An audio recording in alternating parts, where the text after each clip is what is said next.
लाडक्या बहिणींच्या खात्यामध्ये हप्ता वितरणाला सुरुवात झालेली आहे। महिलांना सन्मान निधी मिळण्यास सुरुवात झाली असल्याचं अदिती तटकरे म्हणाल्या। डिसेंबर महिन्याच्या हप्त्याच्या वितरणाची सुरुवात, सन्मान निधीच्या वितरणाची सुरुवात आपण आजपासून करत आहोत। पण लाभाच्या वितरणाची सुरुवात सन्मान निधीची करत आहोत। लाडक्या बहिणींसाठी साडी एक लाडक्या बहिणींसाठी साडी पण आहे। हे बघा काय त्याच्यात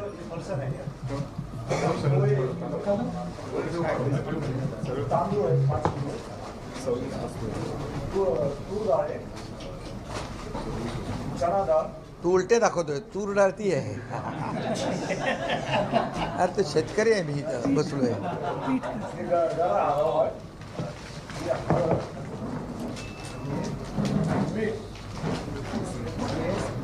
सगळं ठेव।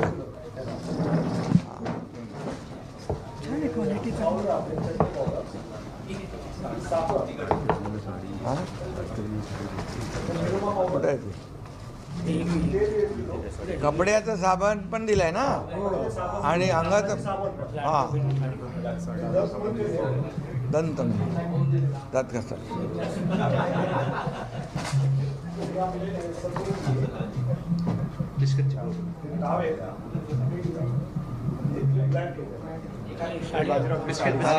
साडी लाडक्या बहिणींसाठी साडी पण आहे। हे बघा आगत मी यादी वाचतो। हा? ही वस्तू जी किट जाणार आहे ती किट आता या ठिकाणी उघडी करून दाखवली आहे।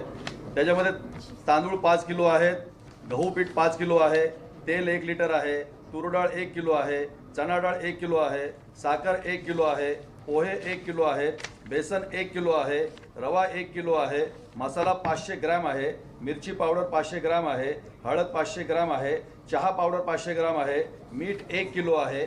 त्यानंतर ज्या घरगुती आणखी वस्तू लागतात त्यामध्ये ब्लँकेट 1 नग आहे, टॉवेल 1 नग आहे, लाडक्या बहिणींसाठी साडी 1 नग आहे, सतरंजी 1 नग आहे, निरमाची पावडर 1 नग आहे, दंतमंजन आहे, कपडे धुण्याचे साबण 2 नग आहेत, आंघोळीचे साबण 2 नग आहेत, बिस्किटाचे पुडे आहेत, फरसांची पाकिटं आहेत। तर विद्यार्थ्यांसाठी सुद्धा 1 डझन वरच्या वर वह्या आहेत, त्यांना लागणारी कंपास पेटी आहे। अशी 26 वस्तूंची यादी या किटमध्ये आहे। ही या ठिकाणी आपण लाडक्या बहिणींसाठी अतिशय आनंदाची बातमी आहे। आता नोव्हेंबर डिसेंबर हप्त्यासोबतच लाडक्या बहिणींना साडी वाटप सुरू राहणार आहे। सोबतच 26 वस्तूसुद्धा लाडक्या बहिणींना नवीन वर्ष आणि संक्रांतीनिमित्त हे लाडक्या बहिणींसाठी वाटप असणार आहे। संक्रांतीनिमित्त हे वाटप सुरू झालेलं आहे।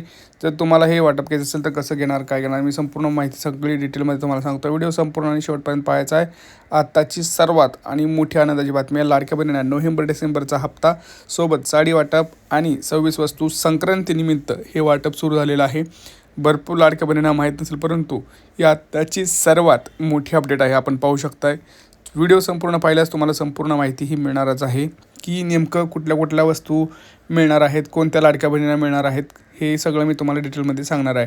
तुम्ही आत्ताच बघितलं व्हिडिओमध्ये की आपण जर बघितलं तर इथं 26 वस्तू लाडक्या बहिणींना मिळणार आहेत। एकंदरीत यादी तुम्हाला मी एक एक करून सगळं सांगणारच आहे, काय मिळणार आहे, कोणाला साडी मिळणार आहे, कोणाला सतरंजी, चहा, साखर, हे सगळ्या गोष्टी तुम्हाला मी सगळे एक एक करून सांगणार, कोणत्या गोष्टी आहेत, काय आहेत। आणि नोव्हेंबर डिसेंबरचा हप्त्यासोबतच लाडक्या बहिणींना हे संक्रांतीनिमित्त वाटप सुरू असणार आहे। आणि अजून एक आनंदाची बातमी म्हणजे आपल्याला नोव्हेंबर डिसेंबरचा हप्तासुद्धा मिळणार आहे आणि लवकरच जानेवारीचा सुद्धा हप्ता मकर संक्रांतीच्या अगोदरच हे वाटप होणार आहे। म्हणजे 3 ते 4 खुशखबर लाडक्या बहिणींना इथं मिळणार आहेत। नमस्कार मित्रांनो, आपल्या सगळ्या लाडक्या बहिणींचं पुन्हा एकदा आपल्या चॅनलवरती स्वागत आहे। सगळ्यात महत्त्वाचं म्हणजे बघा, आता आज सगळ्यात महत्त्वाचं म्हणजे आज आहे ख्रिसमस, नाताळ 25 डिसेंबर। सगळ्या लाडक्या बहिणींना नाताळाच्या हार्दिक शुभेच्छा। सगळ्यात महत्त्वाचं म्हणजे आता ज्या लाडक्या बहिणींना वाट पाहत होत्या की आपल्याला नोव्हेंबरचा हप्ता, डिसेंबरचा हप्ता, जानेवारीचा हप्ता कधी येणार, परंतु सरकारनं लाडक्या बहिणींची नाराजी दूर करत लाडक्या बहिणींना हे 3 इतर हप्ते देणारच आहेत। कुठले? नोव्हेंबर, डिसेंबर आणि सोबत जानेवारीचे सुद्धा। सोबतच लाडक्या बहिणींना नवीन वर्ष, मकर संक्रांती हा सगळ्यात मोठा सण आहे, तुम्हाला माहिती आहे। त्यानिमित्तानं साडी वाटप आणि सोबत 26 वस्तूसुद्धा लाडक्या बहिणींना मिळणार आहेत। आता ते कोणत्या लाडक्या बहिणींना मिळणार, मी आज तुम्हाला यादी सांगतो कुठल्या कुठल्या वस्तू आहेत, मग मी तुम्हाला सांगतो कोणत्या आणि कशा त्या कोणत्या लाडक्या बहिणींना वाटप होणार आहेत। तर सगळ्यात महत्त्वाचं पहिली जी वस्तू आहे ती म्हणजे लाडक्या बहिणींची आवडती साडी। साडी मिळणार आहे। सोबतच लाडक्या बहिणींना सतरंजी, चादर, टॉवेल, 1 किलो रवा, 1 किलो तेल, तांदूळ, गहू, परत बेसन, भरपूर अशा गोष्टी आहेत. आता 26 गोष्टींची लिस्ट आहे पूर्ण. ती लिस्ट तुम्हाला सगळी मिळणार आहे. सोबतच मी तुम्हाला ज्या महत्त्वाच्या गोष्टी सांगितल्या की साडी असेल, सतरंजी असेल, टॉवेल असेल, चादर असेल, ह्या सगळ्या गोष्टी लाडक्या बहिणींसाठी तिथं जमा होणार आहेत. म्हणजे 26 वस्तूंचा एक तुम्हाला डायरेक्ट पॅकच तिथं सरकार देणार आहे. परंतु आता ह्याच्यामध्ये जर आपण बघितलं तर सरसकट सर्व लाडक्या बहिणींना मिळणार का? हा एक मोठा प्रश्न मी तुम्हाला पुढे सांगणार आहे. कारण सगळ्या लाडक्या बहिणींना मिळणार का हे सुद्धा खूप महत्त्वाचं आहे इथं. कारण नोव्हेंबर, डिसेंबर आणि जानेवारीचा हप्ता हे जर आपण बघितलं तर 3 हप्ते 4,500 रुपये लाडक्या बहिणींना मिळणार, सोबत ह्या सगळ्या वस्तू. तर मग ह्या सगळ्यासाठी कोण पात्र असणार ते सगळं आपण आता 2 मिनटात सगळं माहिती पाहूया. त्या अगोदर मी तुम्हाला काही महत्त्वाची गोष्ट सांगतो आहे. 3 ते 4 गोष्टी तुम्हाला करायच्या आहेत, जेणेकरून तुम्हाला ह्या गोष्टींमध्ये मिळण्यासाठी, हे हप्ते मिळण्यासाठी किंवा ह्या गोष्टी मिळण्यासाठी त्याचा लाभ हा 100% होणार आहे. पहिली गोष्ट आत्ताच्या आत्ता जाऊन तुम्हाला करायची आहे आपलं, ते म्हणजे रेशन कार्ड. रेशन कार्डची EKYC करायची आहे. तुम्ही म्हणाल दादा आम्ही गेल्या 2 महिने केलेली आहे. तसं करू नका. आज पुन्हा एकदा जाऊन EKYC करून घ्या. 2 मिनटाचा वेळ लागतो त्याच्यामध्ये. आपल्या जवळच्या रेशन दुकानात जाऊन फ्री ऑफ कॉस्टमध्ये, कुठलाही पैसा लागत नाही, रेशन कार्डची EKYC करून घ्या. नाहीतर तुमचा प्रॉब्लेम होईल. लक्षात घ्या. असं का बोलतं आहे? कारण भरपूर लाडक्या बहिणींचं नाव हे फक्त त्यांच्या रेशन कार्डवरती आहे, पण ऑनलाईन पद्धतीने त्यांचं रेशन कार्ड नाव तेव्हा दिसतं जेव्हा त्यांची EKYC झालेली असते. आणि EKYC सरकार प्रत्येक 4-5 महिन्याला करायला लावत आहे. कारण सरकारचं असं म्हणणं आहे की कुठल्या लाडक्या बहिणी खऱ्याच ह्या योजनामध्ये पात्र आहेत का, कोण हयात आहे का, कोण नवीन ॲड झालं आहे का. कारण भरपूर लाडक्या बहिणींना त्यात ॲडसुद्धा केलं जातं. जसं नवीन सोनं आलेले असतात त्यांना इकडे ॲड केलं जातं, त्यांना लाभ मिळण्यासाठी किंवा कोणी हयात नसेल तर त्यांचं नाव कमी करण्यासाठी. ह्या सगळ्या गोष्टींसाठी EKYCची प्रक्रिया सरकार 4 ते 5 महिन्याला सतत हे राबवत असतं. त्यामुळे ह्या गोष्टी तुम्हाला करणं खूप गरजेचं आहे. दुसरी गोष्ट आहे आपले आधार कार्ड. आधार कार्डचं अपडेट करा. कारण भरपूर लाडक्या बहिणींनी मागचे 2-3 वर्ष झालं आपलं आधार कार्ड अपडेट केलेलं नाही. आधार कार्डमध्ये तुमच्या काही स्पेलिंग मिस्टेक आहेत का, तुमची बर्थ डेट बरोबर आहे का, ह्या सगळ्या गोष्टी तुम्हाला व्हेरीफाय करायच्या आहेत. अपडेटेड मोबाईल नंबर द्यायचा आहे आणि आधार कार्ड पुन्हा एकदा अपडेट करून घ्यायचं आहे. तिसरी गोष्ट, आपलं जर बँक खातं आहे ते बँक खात्याची KYC करणंसुद्धा तेवढंच महत्त्वाचं आहे. भरपूर लाडक्या बहिणींनी KYC केलेलं नाही, तर KYC करून घ्यायची आहे. भरपूर लाडक्या बहिणींना असं वाटतं की आपण एकदा केलं की झालं. तसं नाही. प्रत्येक 6 महिन्याला 7 महिन्याला KYC प्रक्रिया ही सुरू असते.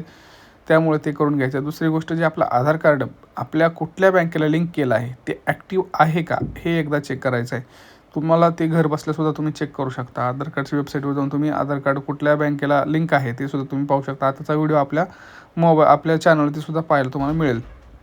आधार कार्ड लिंक करणं, तुम्ही खाली व्हिडिओजमध्ये गेले तर तुम्हाला सगळे तिथं व्हिडिओज पाहायला मिळतील. त्यामुळे हे 3 गोष्टी ज्या लाडक्या बहिणी करतील त्यांच्यासाठी सुवर्ण संधी असणार आहे. त्यांना 100% तिथं लाडक्या बहिणींना 3 हप्ते मिळणार आहेत. आता 100% कोणत्या लाडक्या बहिणींना मिळणार, तर त्याच्यामध्ये तुम्हाला माहितीच आहे की सरकारनं 31 डिसेंबर अगोदर EKYCची प्रक्रिया पूर्ण करा असं सांगितलेलं आहे. त्यामुळं उशीर होत आहे. लक्षात घ्या. तुम्हाला उशीर होण्याचं कारण जर समजलं नसेल तर मी तुम्हाला सांगतो आहे, जोपर्यंत तुमची EKYC पूर्ण होत नाही तोपर्यंत तुम्हाला हप्ता येणार नाही. ही सगळ्यात महत्त्वाची गोष्ट आहे. आणि ज्या लाडक्या बहिणी, ज्या महिला लाडकी बहीण योजनेमध्ये पात्र असतील अशाच लाडक्या बहिणींना नोव्हेंबर, डिसेंबर आणि जानेवारीचा हप्ता मिळणार. सोबतच हे साडी आणि 26 वस्तूंचं सुद्धा वितरण होणार आहे. कारण ज्या महिला ह्या योजनेमध्ये पात्र असतील अशाच लाडक्या बहिणींचं उत्पन्न ही 2.5 लाखाच्या आत असेल, अशाच लाडक्या बहिणी ह्या योजनेसाठी पात्र असणार आहे. तुम्हाला माहिती आहे. कारण ज्यांच्या घरी 4 चाकी वाहन आहे, ज्यांच्या घरी कोणीतरी इन्कम टॅक्स भरत आहे, कोणीतरी सरकारी नोकरीला आहे, कोणीतरी 3-4 योजनेचा लाभ घेत आहे, अशा लाडक्या बहिणींसाठी आता ही योजना कायमची बंद होणार आहे. आणि तुम्हाला माहिती आहे ही योजना बंद झाली म्हणजे महिन्याला जे कन्फर्म आपल्याला 1,500 रुपये येतात ते बंद होतील. जर तुम्हाला हे बंद करायचे नसतील तर 3 गोष्टी करून घ्या. पहिली गोष्ट मी तुम्हाला जे सांगितलं ते 3 गोष्टी करून घ्यायची. दुसरी गोष्ट म्हणजे तुम्हाला उत्पन्नाचा दाखला काढून ठेवायचा आहे 2.5 लाख रुपयापर्यंतचा. तुमचं जर तुमच्याकडे 4 चाकी गाडी असेल पहिली आणि तुम्ही विकली असेल तर ती तुमच्या नावावरून कंप्लीट काढली गेलेली आहे का हे चेक करायचं. कारण RTOमध्ये तुमचं नाव अजून दिसत असेल तर तुमचं नाव यादीतून बाहेर काढलं जाईल. तर तुमचं नाव यादीत कसं पाहायचं आता सांगतो. ग्रामपंचायतीमध्ये जाऊन तुम्ही तुमचं नाव हे यादीत आहे का नाही बघू शकता, किंवा तालुक्याच्या ठिकाणी जाऊन तिथं महिला व बालविकास खाता आहे तिथं जाऊन तुम्ही पंचायत समितीमध्ये सुद्धा जाऊन चेक करू शकता. त्यामुळं तुम्हाला काय होणार आहे, एकदा कन्फर्म होणार आहे. नाही तर सरळ तुम्ही काय करायचं, EKYC जी वेबसाईट आहे त्याच्यावर जाऊन आधार नंबर टाकायचा आहे, OTP येतो का नाही ते बघायचं आहे. लक्षात घ्या, जरी तुमची EKYC केली असेल, तुम्हाला वाटत असेल की EKYC झाली आपली सक्सेसफुली म्हणजे आपल्याला पैसे येणार, आपलं नाव पात्र लाभार्थी यादीमध्ये आहे, असं नाही. EKYC केलेल्यानंतर ज्या लाडक्या बहिणींची EKYC सक्सेसफुली ही झालेली आहे त्यांचे परत अर्ज पडताळणी होत आहे. म्हणजे ज्या लोकांची EKYC झाली आहे त्यांची अर्ज पडताळणी झाल्यानंतर त्या अर्ज पडताळणी नंतर जे लाडक्या बहिणी पात्र होतील अशाच लाडक्या बहिणींना नोव्हेंबर, डिसेंबर आणि जानेवारीचा हप्ता मिळणार. सोबत ह्या 26 वस्तू आणि साडी हे मिळणार आहे. समजलं आता कोणाला पैसे मिळणार, काय मिळणार. त्यासाठी मी तुम्हाला गोष्टीसुद्धा सांगितल्यात. उत्पन्नाचा दाखला काढून ठेवा, आधार कार्ड अपडेट करून ठेवा, रेशन कार्ड अपडेट करून ठेवा. कारण जसं तुम्ही EKYC केली आणि तुमचं अर्ज पडताळणीमध्ये जर तुम्ही बाहेर पडला तर तुम्हाला पुनर्अर्ज पडताळणी लगेच करता यायला पाहिजे. पुनर्अर्ज पडताळणीचा विनंती अर्ज तुम्हाला अंगणवाडीमध्ये लगेच करायचा आहे किंवा महिला व बालविकास खात्यामध्ये लगेच करायचा आहे, जेणेकरून तुमचं नाव हे पात्र लाभार्थी यादीमध्ये राहील. कारण हा हप्ता खूप मोठा होणार आहे. नोव्हेंबर, डिसेंबर आणि जानेवारीचे 4,500 रुपये सोबत ह्या 26 वस्तू मकर संक्रांतीमध्ये ह्या सगळ्या गोष्टी खूप महत्त्वाच्या ठरणार आहेत. त्यामुळं लक्षात घ्या, खूप महत्त्वाचा हा व्हिडिओ आहे. जास्तीत जास्त लाडक्या बहिणीपर्यंत शेअर करा. काय करायच्यात गोष्टी तुम्हाला मी सांगितल्या आहेत. ज्या लाडक्या बहिणींचं जे आहे ते तुम्हाला ह्या 3-4 गोष्टी करणं गरजेचं आहे. ज्या गोष्टी ह्या तुम्ही कराल त्याच लाडक्या बहिणींना हे हप्ते लाडक्या बहिणीचे मिळणार आहेत आणि मकर संक्रांतीला सुद्धा लवकरच हे सगळं तुम्हाला गोष्टी मिळतील. त्यामुळं ह्या सगळ्या गोष्टी ज्या करतील त्या लाडक्या बहिणी पात्र असतील. ज्या लाडक्या बहिणी व्हिडिओ संपूर्ण पाहिला असेल त्यांना संपूर्ण माहिती डिटेल समजली असेल. ज्यांनी पाहिला नसेल त्यांनी संपूर्ण व्हिडिओ पुन्हा एकदा पहा. कारण ज्यांनी पळत व्हिडिओ पाहिला असेल त्यांना काहीही समजलं नसेल. त्यामुळे व्हिडिओ संपूर्ण आणि शेवटपर्यंत पुन्हा पहा. नेमकं काय बोललेलं आहे, त्यात काय सांगितलं गेलेलं आहे, कुठली माहिती तुम्हाला करायची आहे, काय कामं करायची आहे, ती सगळी डिटेलमध्ये माहिती मी तिथं सांगितलेली आहे. आता संपूर्ण व्हिडिओ पाहिल्यानंतर धन्यवाद. काही प्रश्न असतील तर भेटूया पुढच्या व्हिडिओमध्ये. तोपर्यंत जय महाराष्ट्र.